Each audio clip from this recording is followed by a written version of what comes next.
नमस्कार, आप देख रहे हैं डीडी न्यूज का विशेष सांकेतिक भाषा समाचार। आपके साथ मैं हूं पराक्रम सिंह शेखावत और मेरे साथ हैं हमारे सांकेतिक भाषा की सहयोगी दीपाली। समाचार की शुरुआत सुर्खियों के साथ। असम के गोगामुख और बेहाली में प्रधानमंत्री मोदी ने की ताबड़तोड़ जनसभाएं। भाजपा की जीत की हैट्रिक का ठोका दावा। कांग्रेस पर भी कसा तंज, कहा कांग्रेस की भी हार की लगेगी हैट्रिक। चुनावी समर में प्रचार के लिए सभी दलों ने झोंकी ताकत। नितिन नवीन का केरलम में प्रचार, वहीं प्रियंका गांधी ने असम में संभाला मोर्चा। गौरव गोगोई ने भी किया धुआंधार प्रचार।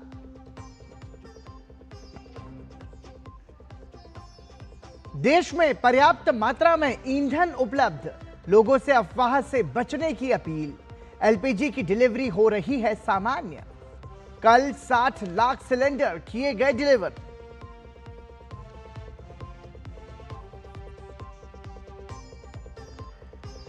अमरावती को आंध्र प्रदेश की राजधानी बनाने का बिल लोकसभा से पारित। भाजपा, कांग्रेस और टीडीपी ने बिल का किया समर्थन।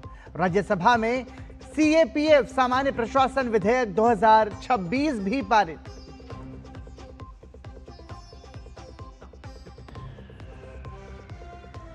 और आर्थिक मोर्चे पर भारत की सर्जिकल स्ट्राइक, सरकार के खजाने में हुई भारी बढ़ोतरी। मार्च में जीएसटी संग्रह 2 लाख करोड़ के पार।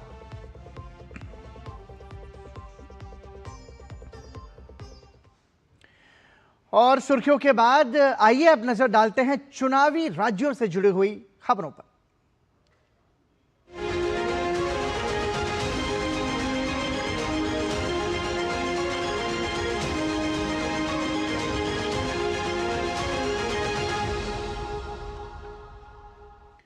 प्रधानमंत्री नरेंद्र मोदी ने असम के धेमाजी जिले के गोगामुख में भाजपा प्रत्याशियों के समर्थन में एक विशाल जनसभा को संबोधित किया।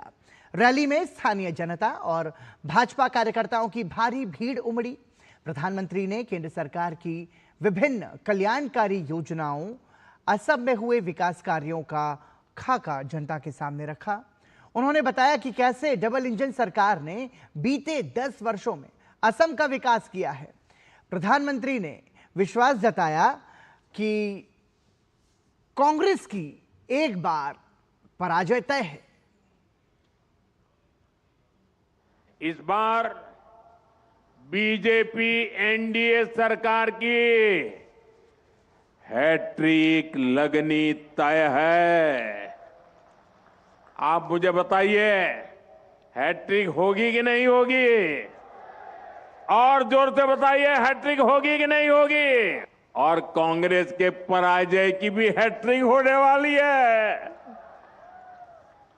असम लगातार तीसरी बार बीजेपी एनडीए सरकार बना रहा है और कांग्रेस के जो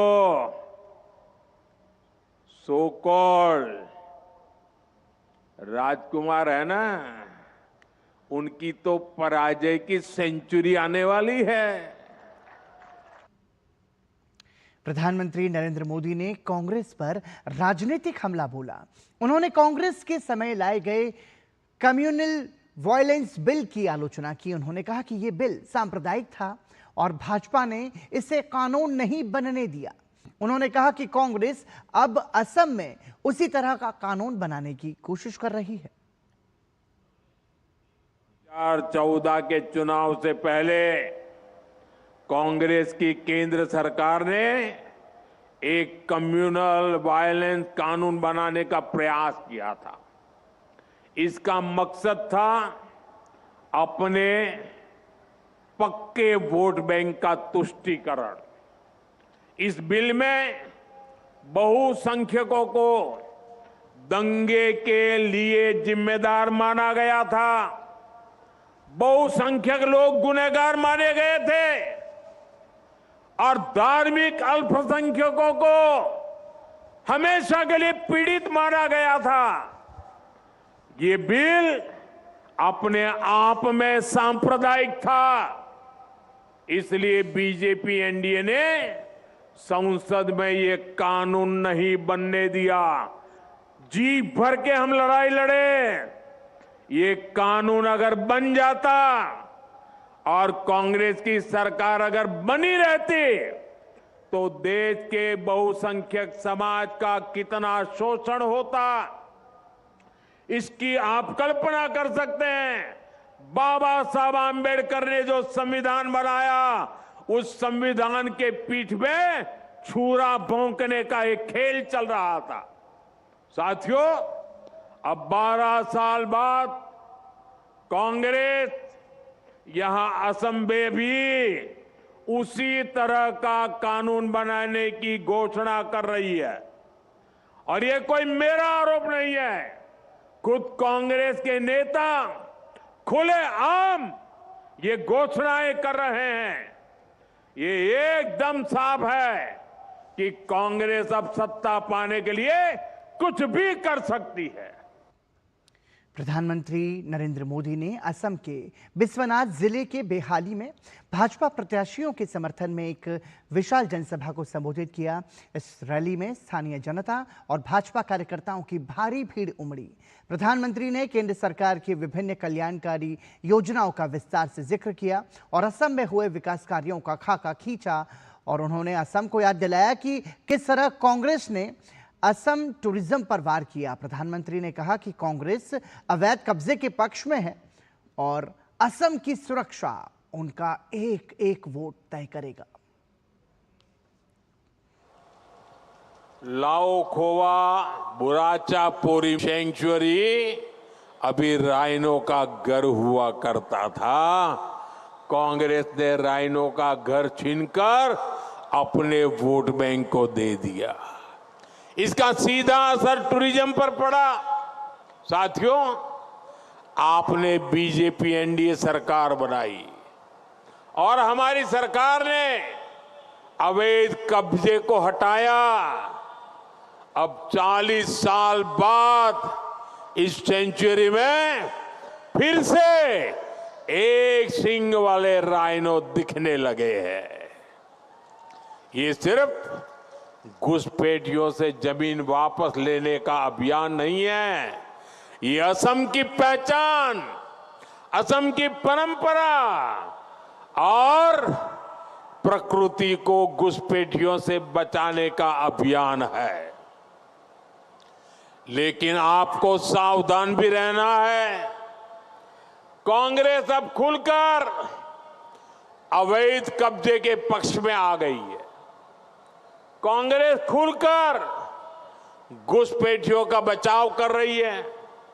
इसलिए आपका एक वोट असम की सुरक्षा तय करेगा। घुसपैठ और घुसपैठियों के इरादे पस्त करेगा। आपनार एटा भोटे अहोमोर हुरेखा सुनिश्चित करीब अनुप्रवेशारो अनुप्रवेशकारी उद्देश्य विफल करिब। कांग्रेस की वरिष्ठ नेता और लोकसभा सदस्य प्रियंका गांधी असम के दौरे पर हैं, जहां वो आगामी चुनावों को लेकर सक्रिय प्रचार अभियान चला रही हैं। अपने दौरे के दौरान प्रियंका गांधी कई चुनावी रैलियों में हिस्सा लेंगी और पार्टी के पक्ष में माहौल बनाने का प्रयास करेंगी। इसी क्रम में उन्होंने नाजुरा में एक जनसभा को संबोधित किया, जहां उन्होंने जनता से समर्थन की अपील की।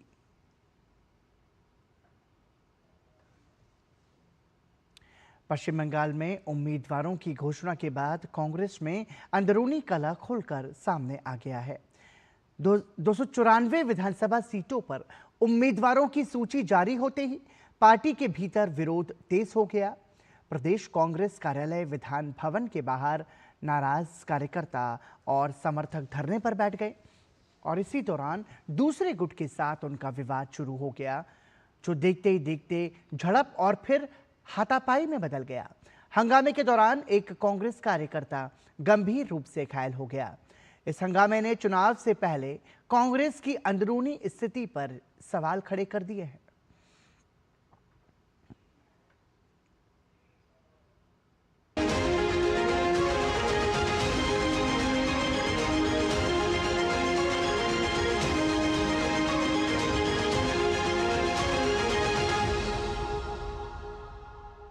तो आप देख रहे थे जनादेश 2026, 4 राज्य और एक केंद्र शासित प्रदेश में होने वाले विधानसभा चुनाव से जुड़ी खबरें। इसी के साथ यहां रुकेंगे एक छोटे से ब्रेक के लिए, बने रहिए हमारे साथ।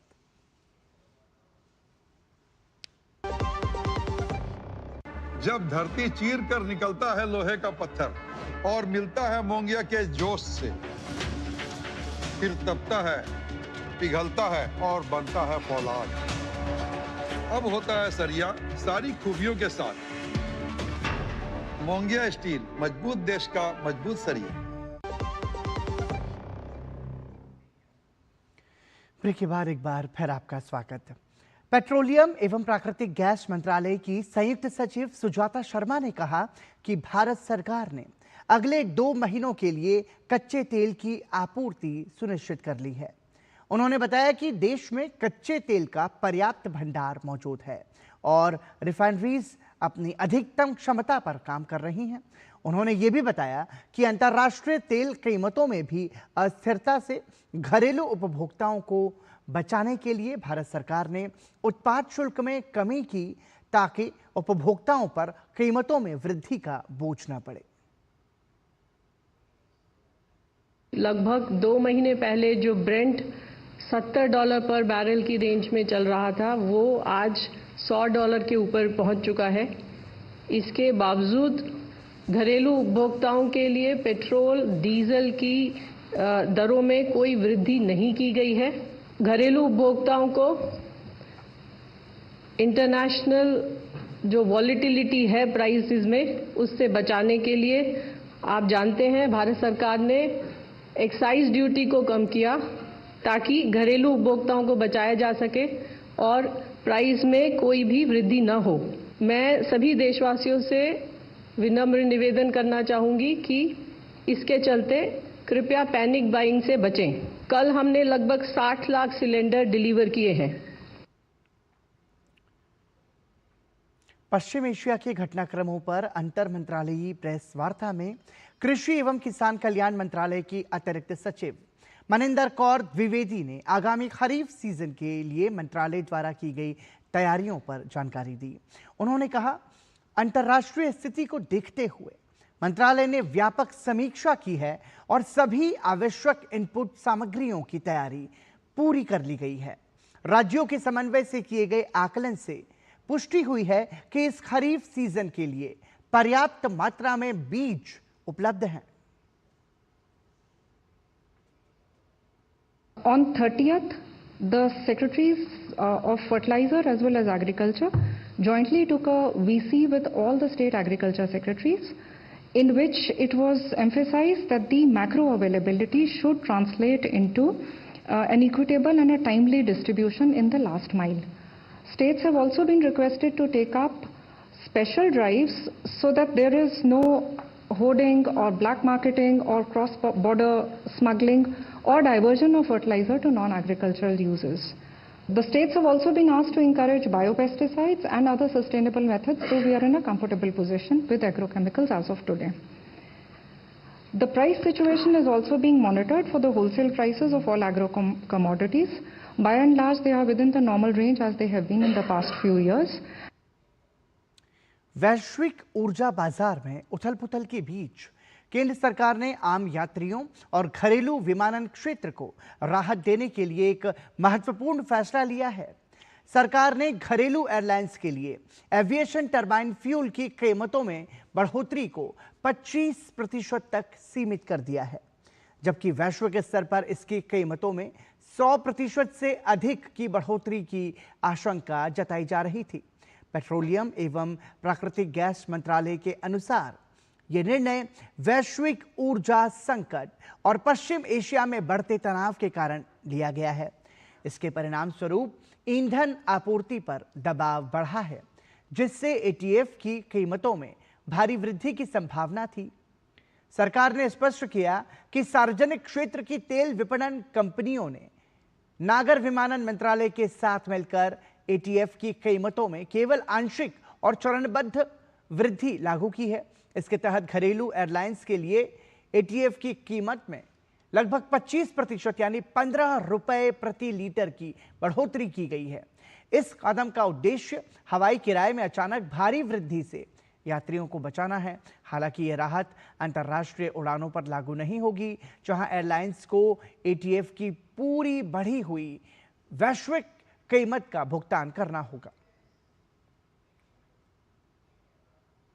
यहां रुकेंगे एक छोटे से ब्रेक के लिए, आप बने रहिए हमारे साथ।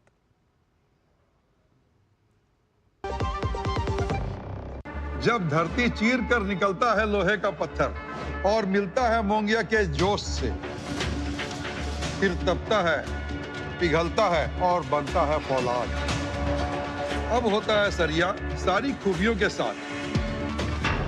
मोंगिया स्टील, मजबूत देश का मजबूत सरिया। ब्रेक के बाद एक बार फिर आपका स्वागत। क्षमता निर्माण आयोग और मिशन कर्मयोगी के 5 वर्ष पूरे होने के उपलक्ष्य में क्षमता निर्माण आयोग 2 से 8 अप्रैल 2026 तक साधना सप्ताह 2026 आयोजित करेगा। ये सप्ताह प्रौद्योगिकी, परंपरा और ठोस परिणाम जैसे 3 सूत्रों पर आधारित है।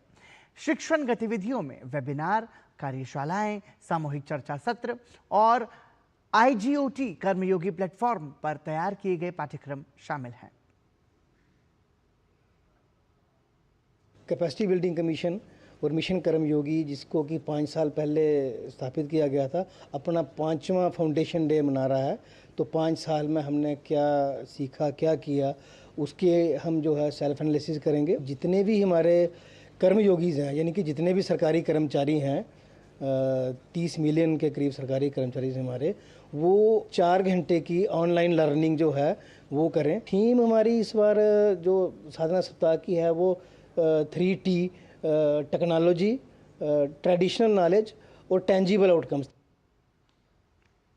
मिशन कर्मयोगी को 5 वर्ष पूरे हो चुके हैं। नागरिक केंद्रित कार्यक्रमों के माध्यम से इस पहल ने सिविल सेवकों को अधिक नागरिक उन्मुख बनाने में महत्वपूर्ण भूमिका निभाई है। साधना सप्ताह भी इस मिशन को और मजबूती प्रदान कर रहा है। 2 million civil servants have been trained, and this program during the Sadhana Saptah is going to be launched across the nation through the states. And before long, I think the whole country will be saturated with this message. And that is the way we can bring about change. Mission Karmyogi has found that sweet spot where we can combine tradition, we can combine technology, and definitively ensure the tangible outcome of citizen-centric governance. Mission Karmayogi के 5 सालों के सफर में देश भर के तकरीबन 1200 शहरी, स्थानीय निकायों सहित कई सार्वजनिक क्षेत्र के उद्यमों के अधिकारियों और कर्मचारियों को आईजीओटी पोर्टल के माध्यम से प्रशिक्षित किया गया है, जो राष्ट्र निर्माण में अमूल्य योगदान दे रहे हैं। पीएसयूज में हम लोगों ने अभी तक ऑलरेडी जो हमारी रीच है वो अराउंड 3.5 लाख हो चुका है। 91 public sector enterprises are already on board the iGot learning platform, and their employees are benefiting from the online courses available. In consultation with MoHUA and other state level organizations, we reached out to 1200 ULBs out of 4900 ULBs which are there in the country. We are moving from rule-based to role-based learning and role-based interventions for capacity building. Under ULBs also, we have worked on that, and same ways for the CPSEs. Lok Sabha ने आंध्र प्रदेश पुनर्गठन संशोधन विधेयक 2026 पारित कर दिया है। ये विधेयक आंध्र प्रदेश पुनर्गठन अधिनियम 2014 में संशोधन करता है और अमरावती को आंध्र प्रदेश की एकमात्र राजधानी के रूप में वैधानिक दर्जा प्रदान करता है। इससे पहले चर्चा में हिस्सा लेते हुए विधेयक का समर्थन करते हुए कांग्रेस, भाजपा और टीडीपी ने इस बिल का समर्थन किया।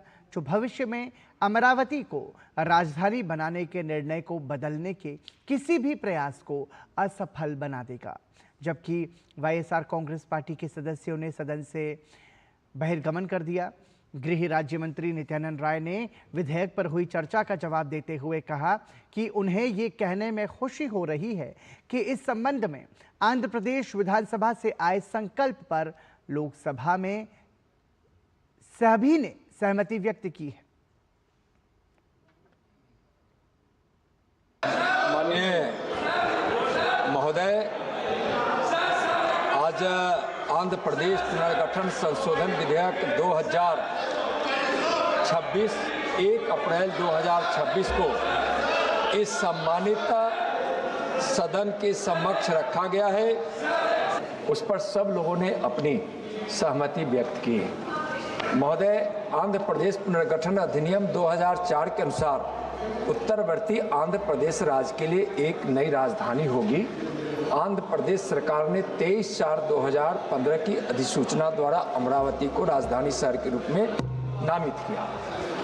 अतः मैं माननीय सदन से आग्रह करता हूं कि इस संशोधन विधेयक को पारित कर आंध्र प्रदेश राज्य की राजधानी के संबंध में वैधानिक स्पष्टता सुनिश्चित करने में अपना सहयोग दें। धन्यवाद। लोकसभा में भाजपा सांसद तेजस्वी सूर्या ने जन विश्वास उपबंधों का संशोधन 2026 बिल पर चर्चा के दौरान इसे सरकार के बड़े कानूनी सुधार एजेंडे का महत्वपूर्ण हिस्सा बताया।